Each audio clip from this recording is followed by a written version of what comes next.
বন্ধুরা, শ্রাবণ মাসে শিবলিঙ্গ থেকে এই গোপন জিনিসটি বাড়িতে নিয়ে এলে আপনার সমস্ত মনস্কামনা পূর্ণ হবে।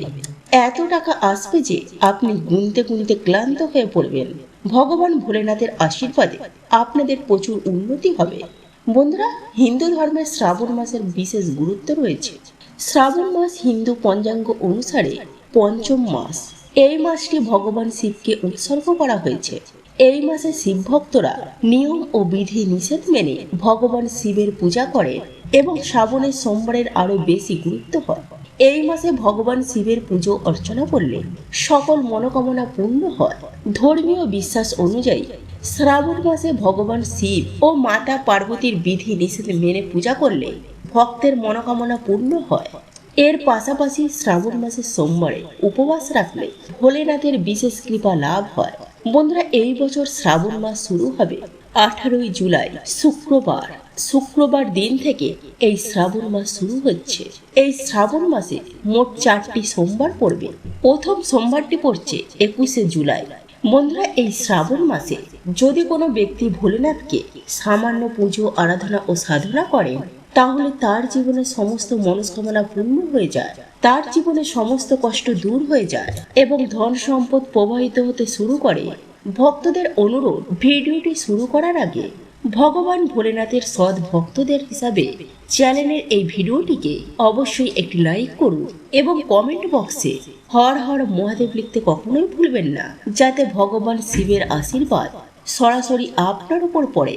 বন্ধুরা, আজকের এই ভিডিওটিতে আমি আপনাদেরকে বলবো শ্রাবণ মাসের দিনগুলোতে আপনারা ভগবান ভোলেনাথের মন্দিরে গিয়ে কি কি বস্তু অর্পণ করতে হবে এবং সেখান থেকে কি নিয়ে আসতে হবে, যাতে আপনার ঘর থেকে গরিবি, দারিদ্র, দুঃখ, কষ্ট সমস্ত সমস্যা চিরতরে দূর হয়ে যায় আর তার বদলে আপনার ঘরে সুখ, সমৃদ্ধি, যশ, ঐশ্বর্য ও শান্তি প্রবেশ করে।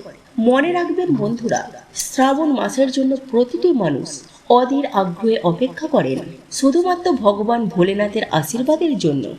বলা হয়েছে দেবতাদের দেব ভগবান যদি কোনো ব্যক্তিকে আশীর্বাদ দেন, তাহলে তার জীবনে মৃত্যু এসেও কিছু করতে পারে না। এই জন্য আজকের এই ভিডিওটিতে আপনাদেরকে বলবো কিভাবে আপনারা শ্রাবণের এই পবিত্র মাসে ভগবান ভোলেনাথকে সন্তুষ্ট করতে পারবেন, কিভাবে আপনি তার আশীর্বাদ পেতে পারেন এবং কিভাবে শ্রাবণ মাসের সোমবারে শিবলিঙ্গের পূজা করতে পারেন। বিশেষ কিছু উপায় মেনে চললে কি কি জিনিস শিবলিঙ্গে অর্পণ করতে হবে এবং কি জিনিস সেখান থেকে নিয়ে নিজের বাড়িতে ফিরলে আপনার ঘরে কখনো অন্ন ও ধনের অভাব হবে না, এই বিষয়গুলি আমরা জানাবো। দেখুন বন্ধুরা, আপনার জীবনে যত বড়ই সমস্যা থাকুক, যত বড়ই বিপদ আসুক না কেন, ধরুন আপনার জীবনে অর্থ সংকট চলছে বা আপনি দীর্ঘদিন ধরে চাকরির হন্যে হয়ে খুঁজছে, কিন্তু শত্রুরা আপনাদেরকে চারিদিক থেকে ঘিরে ফেলেছে, বা আপনি এখনো সন্তান লাভ করতে পারেননি, তবুও একটি মাত্র জিনিস মাথায় রাখবেন, শ্রাবণের পবিত্র দিনগুলি এমন কিছু দিন আছে যদি কোনো ব্যক্তি সামান্য সহজ উপায় মেনে চলে, তাহলে তার সমস্ত মনস্কামনা পূর্ণ হতে পারে। যদি ভগবান ভোলেনাথের সশরীরে পূজা করেন, তাহলে তার জীবনে যত বড়ই মনোকামনা হোক না কেন বা যত বড়ই কষ্ট থাকুক না কেন, সবই শেষ হয়ে যায় এবং তার মনোকামনা পূর্ণ হয়। ধরুন আপনার জীবনে কোনো দোষ বিদ্যমান আছে, যেমন বাস্তু দোষ, শনি দোষ, প্রকৃতি দোষ অথবা অন্য কোনো গ্রহ দোষ বা জ্যোতিষীয় দোষ, তাহলে আপনাকে শুধুমাত্র শ্রাবণের সোমবার দিনে সামান্য কিছু পূজা করতে হবে, তাহলেই সেই দোষ কেটে যাবে, আপনার জীবনে সমস্ত সমস্যা সরে যাবে এবং যেই অর্থ প্রবাহ বন্ধ হয়ে গিয়েছিল তা আবার ফিরে আসবে। এক কথায় ভবিষ্যতে আপনার জীবনে কোনো দুঃখ দুর্দশা থাকবে না। তাই বন্ধুদের অনুরোধ, আজকের ভিডিওটি একেবারে শেষ পর্যন্ত মনোযোগ সহকারে দেখে নিন আর বিশ্বাস রাখুন ভগবান ভোলেনাথকে আশীর্বাদে আপনার সমস্ত মনস্কামনা পূর্ণ হবে এবং সব ধরনের দুঃখ কষ্ট দূর হবে। দেখুন, একটা কথা বলা হয়েছে, যখনই আমরা ভগবান শিবের পূজা করি তখন আমাদের ধৈর্য ধরে, বিশ্বাস রেখে ও শ্রদ্ধার সঙ্গে পুজো করা উচিত। কারণ ভগবান শিব অত্যন্ত সহজ সরল ও ভোলেনাথ, তিনি খুব সামান্য সাধনাতেই খুশি হয়ে যান এবং তার ভক্তদের সমস্ত কষ্ট দূর করে আশীর্বাদ প্রদান করেন। এই জন্যই বন্ধুরা, শ্রাবণের সোমবার দিনে কিছু বিশেষ গুরুত্বপূর্ণ রয়েছে যা আপনার জানা অবশ্যই উচিত। কারণ যদি আপনি এই পবিত্র দিনে ভগবান ভোলেনাথের সামনে পূজা করতে যান এবং সেখানে গিয়ে যদি ভুল করে ফেলেন, তাহলে ভগবান আপনার প্রতি ক্রুদ্ধ হয়ে যেতে পারেন। কিন্তু যদি আপনি সঠিক নিয়মে পূজা করেন, তাহলে ভগবান আপনাকে সেই দিনে আশীর্বাদ প্রদান করবেন এবং তারপর থেকে আপনার জীবনে আর কোনো সমস্যা থাকবে না। এই কারণে বন্ধুরা, আজকের এই ভিডিওটিতে আপনাদের সামনে একে একে সমস্ত বিষয় জানাবো, যা আপনাকে অবশ্যই পালন করতে হবে। তাই ভিডিওটি শেষ পর্যন্ত মনোযোগ দিয়ে দেখবেন। সবচেয়ে প্রথমে আপনাকে ভগবান শিবের মন্দিরে যেতে হবে। এই ভিডিওটিতে যেসব উপায় বা টিপস বলা হবে, সেগুলি সবই মন্দিরে পালন করার জন্য। দেখুন বন্ধুরা, অনেকেই প্রশ্ন করেন, গুরুজি আমাদের বাড়িতে তো শিবলিঙ্গ আছে, তাহলে কি আমরা বাড়িতে পূজা করতে পারি না? এর উত্তর হলো না। আপনাকে মন্দিরে যেতে হবে, কারণ মন্দিরের শিবলিঙ্গ বাড়ির শিবলিঙ্গের মধ্যে অনেক বড় পার্থক্য রয়েছে। মন্দিরের শিবলিঙ্গের শক্তির কম্পন বাড়ির শিবলিঙ্গের শক্তি কোটি কোটি গুণ বেশি। মন্দিরের শিবলিঙ্গে এমন এক ধরনের পবিত্র ও শক্তিশালী ইতিবাচক শক্তি থাকে, যেখানে আপনি শুধু সামান্যতম পূজাও করেন, তবে তার ফল আপনি তৎক্ষণিক পেয়ে যাবেন এবং আপনার জীবনে সব দুঃখ কষ্ট দূর হয়ে যাবে। তাই আজকের ভিডিওটিতে আপনাদেরকে যতগুলো উপায়ের কথা বলা হচ্ছে, সেগুলি আপনার জীবনে সমস্ত সমস্যা দূর করতে এবং মনোকামনা পূরণ করতে সাহায্য করবে। কিন্তু সেই উপায়গুলি পালন করার জন্য আপনাকে অবশ্যই মন্দিরে যেতে হবে, কারণ এই উপায়গুলি শ্রাবণ সোমবারের জন্য, এবং সেটি আজ অর্থাৎ সোমবার পড়েছে, এমন এক পবিত্র দিন যেদিন যদি আপনি ভগবান ভোলেনাথের মন্দিরে গিয়ে পূজা করেন, তাহলে ধরে নিন আপনার জীবনে আর কখনো দুঃখ কষ্ট আসবে না। এই দিনে পূজা করলে সারা বছর আপনার ঘরে অন্ন ও ধনের ভাণ্ডার পরিপূর্ণ থাকবে। কিন্তু ঠিকঠাক পূজা করতে হলে আপনাকে সঠিকভাবে প্রস্তুত হয়ে যেতে হবে। ভুল করলে পূজা সম্পূর্ণ বলে গণ্য হবে না। তাই কি কি নিয়ে যেতে হবে তা এখনই কোথাও লিখে নিন। প্রথম ও সব থেকে গুরুত্বপূর্ণ জিনিস, ভগবান শিবের জন্য জল। অনেকেই বলে, গুরুজি শিব মন্দিরে তো জল পাওয়া যায়, তাহলে বাড়ি থেকে কেন জল নিয়ে যাব? না বন্ধুরা, মন্দিরের জল আপনি তখনই ব্যবহার করতে পারেন যখন আপনার কোনো বিশেষ সমস্যা থাকে বা জল নেওয়ার সুযোগ নেই। তবে যদি সম্ভব হয়, তাহলে বাড়ি থেকেই জল নিয়ে যান। বাড়ি থেকে জল নিয়ে যাওয়ার পেছনে যুক্তি কি? বাড়ির জল মানে আপনার ঘরের শক্তি, আপনার জীবনের অংশ। যখন আপনি সেই জল ভগবান শিবের উপর নিবেদন করবেন, তখন আপনি আপনার সমস্ত কষ্ট, সমস্যা, চিন্তা সেই জলের মাধ্যমে ঈশ্বরকে জানাবেন। আর ঠিক সেই মুহূর্তে আপনার সেই সমস্যাগুলো নিজের ওপর গ্রহণ করবেন এবং আপনার কষ্ট দূর করবেন।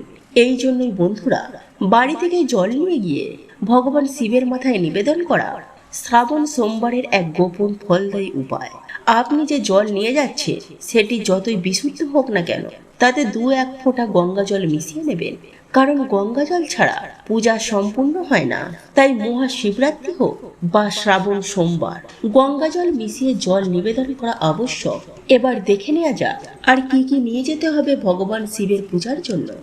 3 পাতাওয়ালা বেলপাতা।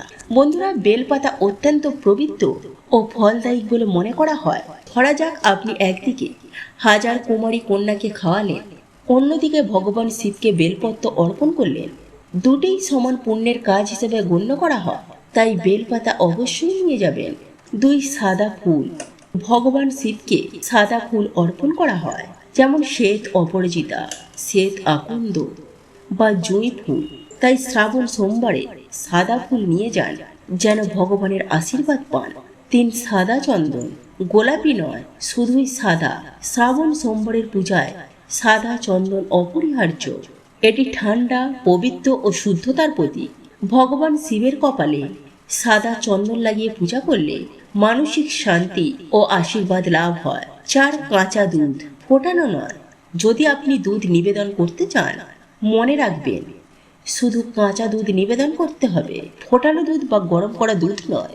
5 কালো মরিচ। কালো মরিচের একটি ছোট্ট ডিব্বা বা লাল কাপড়। এটি একটি গোপন কিন্তু খুব শক্তিশালী টোটকা। একটি ছোট পাত্র বা ডিব্বায় কালো মরিচ ভরে নিন। এরপর একটি লাল রঙের কাপড় নিন। এই দুটি জিনিস আপনাকে নিয়ে যেতে হবে পূজার জন্য।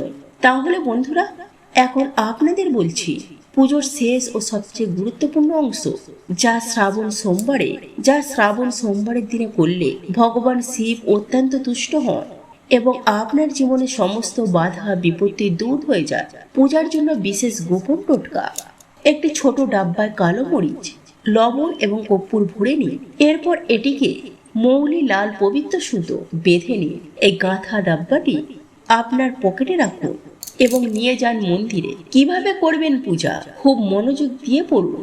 এক পোশাকের নিয়ম: মন্দিরে যাওয়ার সময় কালো বা নীল রঙের পোশাক পরিধান করুন। এই রঙের কাপড় ভগবান শিবের পূজার সময় অশুভ বলে মনে করা হয়। পূজার প্রথম ধাপ হলো মন্দিরে গিয়ে একটি পাতলা ধারায় ভগবান শিবের শিবলিঙ্গের উপর ঢালুন। এটি অভিষেক বলে পরিচিত এবং খুবই ফলদায়ী। ধাপ 2, নাম্বার 2। এরপর সাদা চন্দন শিবলিঙ্গে অর্পণ করুন। নাম্বার 3। তারপর চন্দনেতে 3 পাতাওয়ালা বেলপাতা নিবেদন করুন। নাম্বার 4। এরপর সাদা ফুল নিবেদন করুন। 2। শ্বেত অপরাজিতা সাদা পুষ্প নিবেদন করুন। নাম্বার 5। আপনি চাইলে কাঁচা দুধও নিবেদন করতে পারেন, তবে মনে রাখবেন এইটা কিন্তু ফোটানো দুধ বা জাল দেওয়া দুধ নয়, শুধুমাত্র কাঁচা দুধ। সবশেষে মন্দিরে দাঁড়িয়ে শিবলিঙ্গের সামনে দাঁড়িয়ে 108 বার মন্ত্র জপ করুন।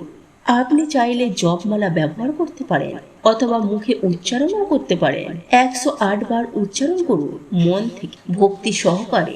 এই সমস্ত কাজ করে ফেললে এবং মন্দির থেকে ফেরার সময় আপনি পূজায় ব্যবহৃত বেলপত্র, চন্দনের একটি অংশ, সেই মৌলি বাঁধার ডিব্বা বাড়িতে নিয়ে এলে আপনার ঘরে অর্থের প্রবাহ শুরু হবে ও আপনার সমস্ত মনস্কামনা পূর্ণ হতে শুরু করবে। এই 3টে বিশেষ কাজ আপনাকে অবশ্যই করতে হবে। এগুলি করলেই শ্রাবণ সোমবারে ভগবান শিবের আশীর্বাদ লাভ করা সম্ভব। এবার জেনে নিন পরবর্তী ধাপগুলো। 1. কালো মরিচের ডাব্বা ও লাল পুঁটুলিটি কি করবেন? আপনি যে কালো মরিচের ডাব্বা ও লাল কাপড়ে বাঁধা পুঁটুলিটি নিয়ে গিয়েছিলেন, সেগুলিকে ভগবান শিবের জল ধারা, যেখান থেকে শিবলিঙ্গে জল পড়ে, সেই পবিত্র ধারা বা শিব ধারা স্পর্শ করিয়ে নিন। এরপর আবার সেগুলিকে নিজের পকেটে বা ব্যাগে রেখে দিন। এগুলি আপনার সঙ্গে আপনার বাড়িতে ফিরে যাবে, কারণ এতে শিবের আশীর্বাদ যুক্ত হয়ে যায়। 2. জল বা দুধের লোটার নিয়ম কি? আপনি যে লোটা বা পাত্রে জল বা দুধ নিয়ে গিয়েছিলেন, সেই পাত্র ভগবান শিবকে পুরোটাই নিবেদন করবেন। 1 ফোঁটাও ফেরত আনবেন না। কিন্তু আপনি যখন শিবলিঙ্গে জল ঢালছেন, তখন সেই জল যে শিবলিঙ্গ থেকে নিচে পড়ছে, সেই পবিত্র শিবধারার জল থেকে একটু অংশ আপনার লোটায় সংগ্রহ করুন। এই জল কেন মূল্যবান? অনেকেই ভাবতে পারেন, অনেকেই তো জল ঢালছেন, এটা কি বিশুদ্ধ থাকবে? হ্যাঁ, এটা বিশুদ্ধ থাকবে, কারণ শিবলিঙ্গে নিবেদন করা জল অমৃত হয়ে যায়। বলা হয় শিবলিঙ্গে জল ঢালার সময় অসংখ্য দেবতা উপস্থিত থাকে। তারা সেই জলধারাকে ধারণ করেন, কারণ তা শুদ্ধ ও আশীর্বাদ পূর্ণ হয়। ফেরার পথে কি করবেন? এই শিবধারার জল নিয়ে আপনি আপনার বাড়িতে নিয়ে এসে আপনার ঘরের প্রবেশ পথে ছিটিয়ে দিতে পারেন, তুলসী গাছের গোড়ায় ঢালতে পারেন অথবা ধন দেবতার পূজার স্থানেও রাখতে পারেন। এতে করে আপনার বাড়িতে অর্থ, শান্তি ও রোগ মুক্তি প্রবেশ করবে। বন্ধুরা, এই সমস্ত নিয়ম আপনি যদি সম্পূর্ণ ভক্তি ও নিষ্ঠা ও শুদ্ধভাবে পালন করতে পারে, তাহলে এই এক শ্রাবণ সোমবারে ভগবান শিব আপনাকে আশীর্বাদে ভরিয়ে দেবেন।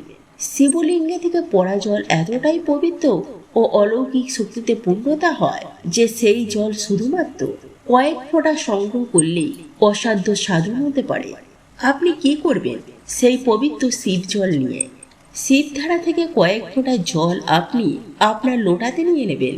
এরপর সেই জল নিয়ে আপনি আপনার বাড়িতে ফিরে আসবেন। বাড়িতে ফিরে কিভাবে আপনি সেই জল ব্যবহার করবেন? বাড়ি ফেরার সঙ্গে সঙ্গে পরিবারের প্রত্যেকটি সদস্যের উপর একটু একটু করে সেই জল ছিটিয়ে দিন। ঘরের প্রতিটি কোণ, মেঝে, জানালা ও দরজার কাছে সেই জল ছিটিয়ে দিন। বাড়ির প্রধান দরজার সামনে ছিটিয়ে দিন। এটা অত্যন্ত গুরুত্বপূর্ণ। এতটুকু করলেই আপনার ঘরে নেগেটিভ শক্তি, কুদৃষ্টি, কালো জাদু, টোটকা এইসব কিছু আর ঢুকতে পারবে না। পজিটিভ এনার্জি শুরু হবে আপনার ঘরে।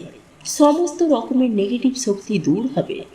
আপনার ঘরের শান্তি, ধন ও সুস্থতা আসবে। যদি কেউ কোনো কালো জাদু করতে চায়, সেটি কাজ করবে না। কালো মরিচে সেই ডাব্বা কিভাবে ব্যবহার করবেন, যেটি আপনি ভগবান শিবের শিবলিঙ্গে স্পর্শ করে এনেছেন, সেই ডাব্বাটি আপনারা আপনার পূজা ঘরে স্থাপন করুন। এটি ভগবান শিবের আশীর্বাদের কবচ হয়ে থাকবে। বিশেষ কাজে যাওয়ার আগে আপনি কালো মরিচের শক্তি ব্যবহার করুন। ধরুন আপনি কোনো জরুরি ব্যবসায় আলোচনা করতে যাচ্ছেন, বা চাকরির ইন্টারভিউতে যাচ্ছেন, শত্রুর মোকাবিলা করতে যাচ্ছেন। বাড়ি থেকে বেরোনোর আগে সেই ডাব্বা থেকে আপনি একটি কালি মরিচ নিয়ে বাড়ির মূল দরজার সামনে রেখে সেটিকে পায়ে চাপা দিয়ে বেরিয়ে পড়ুন। এতে করে ভগবান শিবের কৃপায় আপনি সকল বাধা অতিক্রম করবেন। শত্রুর পক্ষ দুর্বল হয়ে যাবে এবং আপনি যে কাজেই যাবেন তাতে সফলতা অবশ্যই পাবেন। বন্ধুরা, শ্রাবণ সোমবারের এই পবিত্র দিনে আপনাকে ভোলেনাথ ভগবানের সাক্ষাৎ আশীর্বাদ লাভ হবে এবং আপনার জীবনে সমস্ত সমস্যা দূর হয়ে যাবে। এই রাতে সকল প্রকারের অশুভ শক্তি, দুঃখ, দারিদ্রতা ও রোগ ব্যাধি থেকে মুক্তি পেয়ে যেতে পারে। যারা বাড়িতে পূজা করতে চান তাদের জন্য বিশেষ নির্দেশ। যারা বাড়িতে ভগবান শিব ও মাতা পার্বতীর পূজা করতে চান তারা এই দিনে নিজেদের ঘরে পার্বতী দ্বারা শিবলিঙ্গ রাখতে পারে। তবে মনে রাখবেন, এই শিবলিঙ্গটি অবশ্যই মন্ত্রপুত হওয়া উচিত। আপনি যদি স্ফটিকের শিবলিঙ্গ বা অন্য কোনো শিবলিঙ্গ রাখেন, তবুও সেটিকে সঠিকভাবে মন্ত্র দ্বারা সঞ্চয় করে ঘরে পূজা করুন। ঘরে শিবের পূজা কিভাবে করবেন? একটি লোটার মধ্যে জল নিয়ে শিবলিঙ্গে নিবেদন করুন। যদি আপনি মন্দিরে যেতে না পারেন বা বেশি ভিড়ে মনোযোগ দিতে না পারেন, তাহলে ঘরেই শান্তিপূর্ণভাবে শিবলিঙ্গের পূজা করুন। অভিষেকের জন্য বেদানার রস, পঞ্চামৃত দুধ, দই, ঘি, মধু, চিনি এই উপাদানগুলি দিয়ে অভিষেক করুন। তারপর কি করবেন? ভগবান শিবের শৃঙ্গার করুন, সাদা চন্দন লাগান, অক্ষত ভাঙা না হওয়া চাল অর্পণ করুন এবং সামান্য চন্দনের আতর, পারফিউম ভগবান শিবকে অর্পণ করুন, কারণ এটি ভগবান শম্ভু অত্যন্ত প্রিয়। এইভাবে ভক্তি ভরে নিষ্ঠার সঙ্গে যদি আপনি শ্রাবণ সোমবারে ঘরে পূজা করেন, তাহলে মন্দিরে না গিয়েও আপনি ভগবান শিবের পূর্ণ আশীর্বাদ লাভ করবেন। ভক্তরা ভগবান শিবের পছন্দের পুষ্প নিবেদন করা তার পূজায় বিশেষ গুরুত্বপূর্ণ। তাকে আপনি আজ্ঞা ফুলের মালা পরাতে পারেন, যা তিনি খুবই ভালোবাসেন। এছাড়াও শিবের প্রিয় ফুলগুলি যা আপনি নিবেদন করতে পারেন, যেমন অপরাজিতা, আকন্দ, বেল ইত্যাদি। এইসব ফুলগুলি ভগবান শিবের অত্যন্ত প্রিয় এবং একই সাথে 3টি, 5টি, 7টি বেলপাতা অবশ্যই নিবেদন করবেন। বেলপাতা নিবেদনের সঠিক নিয়ম: আপনি চাইলে প্রতিটি বেলপাতার ওপর শ্রী শ্রী অথবা এই মন্ত্রগুলোর যে কোনো একটি মন্ত্র মসৃণ দিকে লিখে নিবেদন করতে পারে। মনে রাখবেন, বেলপাতা কখনো ফাটা, কাটা, ছেঁড়া যেন না হয়। অপূর্ণ বা ক্ষতিগ্রস্ত বেলপাতা কখনোই অর্পণ করবেন না, তাতে পূর্ণ ফল লাভ হবে না। যেমন আপনি অসম্পূর্ণ কিছু ভগবানের জন্য নিবেদন করছেন, ঠিক তেমনই আপনি অসম্পূর্ণ ফল লাভ করবেন। কথিত আছে, যখন ভগবান শিব সমুদ্র মন্থনের সময় বিষ পান করেছিলেন, তার কণ্ঠে সেই বিষ ধারণের ফলে তীব্র উত্তাপ সৃষ্টি হয়। তখন আদিশক্তি মা পার্বতী আদেশে দেবতারা তার মস্তকে ভাং, ধুতরা, বেলপাতা ইত্যাদি রেখেছিলেন। নিরন্তর জল অভিষেক করতে থাকতেন। এর ফলেই তার সেই তাপ কমে যায়। সেই থেকে ভগবান শিবকে ভাং, ধুতরা ও বেলপাতা নিবেদন করা শুরু হয়। এটি এমন এক রহস্য যা অনেক ভক্ত আজও জানেন না। বন্ধুরা, এই পূজার নিয়মগুলো যদি নিষ্ঠা ও ভক্তি সহকারে পালন করতে পারেন, তাহলে ভগবান শিব অবশ্যই আপনাকে আশীর্বাদ করবেন। বন্ধুরা, যদি আপনার বাড়িতে শিবলিঙ্গ থাকে, তাহলে শ্রাবণ সোমবারের এই বিশেষ দিনে আপনি ভগবান শিবকে আরো প্রিয় কিছু বস্তু অর্পণ করতে পারেন, যেমন শিবের ত্রিশূল ও ডমরু নিবেদন করুন। আপনি চাইলে ভগবান শিবের ত্রিশূল, ডমরু এই বস্তুগুলি শুদ্ধভাবে অভিমন্ত্রিত করে শিবলিঙ্গে অর্পণ করতে পারেন। ডমরুর আধ্যাত্মিক তাৎপর্য: শিবের ডমরু ডমডম শব্দ গুরু গ্রহের শক্তির প্রতীক। এছাড়াও শিবের জটায় চন্দ্র দেবতা বিরাজ থাকেন। চন্দ্রের তেজ, জ্যোতি ও শান্ত শক্তি শিবকে তুষ্ট করে ও অন্যান্য গ্রহ এই তেজের সঙ্গে সামঞ্জস্য রেখে জীবনে জটিলতা ও সহজ করতে সাহায্য করে। তাই আজকের দিনে ডমরু অর্পণ করুন, বা চাইলে একটি ছোট রূপোর ডমরু অভিমন্ত্রিত করে নিজের শরীরে ধারণ করুন। এটি রক্ষা কবচের মতো কাজ করবে। যদি এই প্রাচীন জ্ঞানবর্ধক তথ্য আপনাদের ভালো লেগে থাকে তাহলে ভিডিওটি লাইক, শেয়ার, কমেন্ট করতে এবং চ্যানেলটি সাবস্ক্রাইব করে কখনোই ভুলবেন না। হর হর মহাদেব। তো এই ছিল আমাদের আজকের ভিডিওটি কেমন লাগলো তা কমেন্ট করে অবশ্যই নিজের মতামত জানাবেন। ভালো লেগে থাকলে অবশ্যই একটি লাইক করবেন। কমেন্টে ভক্তি, ভালোবাসা ও শ্রদ্ধার সহিত জয় মা লক্ষ্মী দেবীর জয় বা জয় শ্রীকৃষ্ণ রাধে রাধে একটি বারের জন্য হলেও লিখে যাবার জন্য অনুরোধ জানাচ্ছি। আর আপনি যদি আমাদের চ্যানেলে নতুন দর্শক হয়ে থাকেন তো বিশেষভাবে অনুরোধ করব চ্যানেলটি অবশ্যই সাবস্ক্রাইব করে পাশে থাকা নোটিফিকেশন বেল আইকনটি অন করে রাখবেন। তাহলে সকলে সুস্থ থাকুন, ভালো থাকুন পরম করুণাময় ঈশ্বরের অশেষ কৃপায়। তো আবারও কথা হবে আপনাদের সাথে নতুন কোনো ভিডিওর বিষয় নিয়ে।